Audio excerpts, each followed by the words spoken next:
کچھ دیر مجھ غریب کی محفل میں بیٹھ کر یاران خوش کلام کوئی بات کیجیے۔ السلام علیکم، میرا نام ڈاکٹر وسیم ہے اور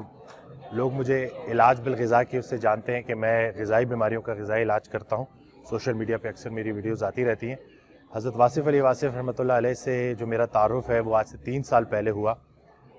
میں بہت زیادہ ڈپریشن سے گزر رہا تھا، بہت مشکل وقت تھا میرے اوپر، تو میں اپنے آپ کو موٹیویٹ کرنے کے لیے کچھ نہ کچھ ویڈیوز دیکھ رہا تھا۔ تو قاسم علی شاہ صاحب کی میں نے ایک ویڈیو دیکھی کہ جس میں وہ انہوں نے یہ بولا کہ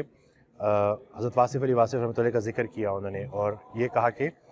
مطلب میں اپنی زندگی کو 2 حصوں میں ڈیوائڈ کرتا ہوں، حضرت واصف علی واصف رحمۃ اللہ علیہ سے پہلے اور حضرت واصف علی واصف رحمۃ اللہ علیہ کے بعد۔ تو میں نے کہا مجھے کیوریوسٹی، میں نے تجسس ہوا، میں کہا میں جا کے دیکھوں، کیونکہ پریشان بھی تھا، کچھ سوالات تھے میرے، کچھ چیزیں سمجھ نہیں لگ رہی تھی، زندگی سمجھ نہیں لگ رہی تھی بالکل، اور ڈپریشن تھا۔ تو میں نے سرچ کیا تو غم کے عنوان سے ایک آڈیو حضرت واصف علی واصف رحمۃ اللہ کی میرے سامنے آئی۔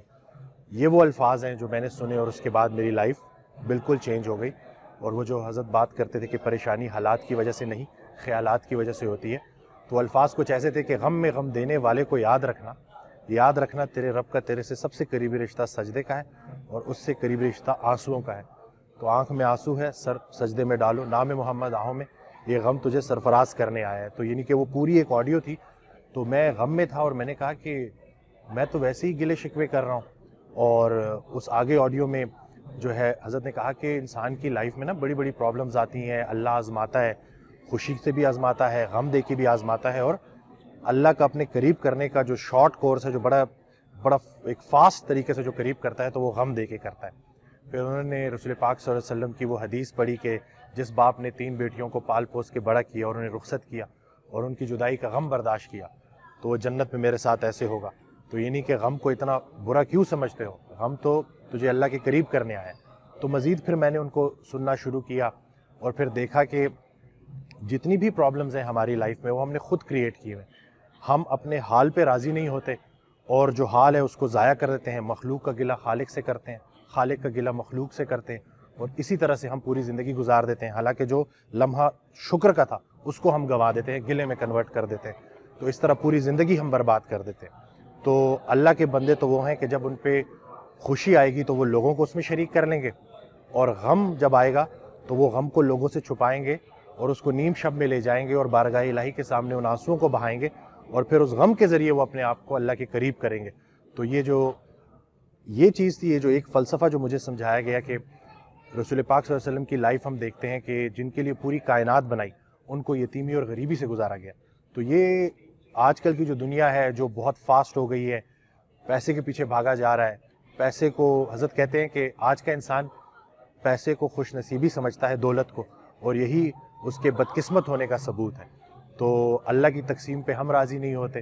ہر جگہ پہ ہمارا کوئی نہ کوئی مسئلہ ہوتا ہے، کوئی پریشانی آتی ہے تو ہم اس کہانی میں اللہ کی طرف سے امینڈمنٹ چاہتے ہیں۔ تو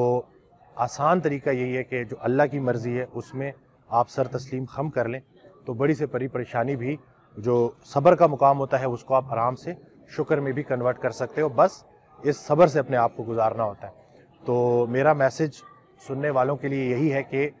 بے استاد نہ رہ جانا، استاد کا ہونا بہت زیادہ ضروری ہے۔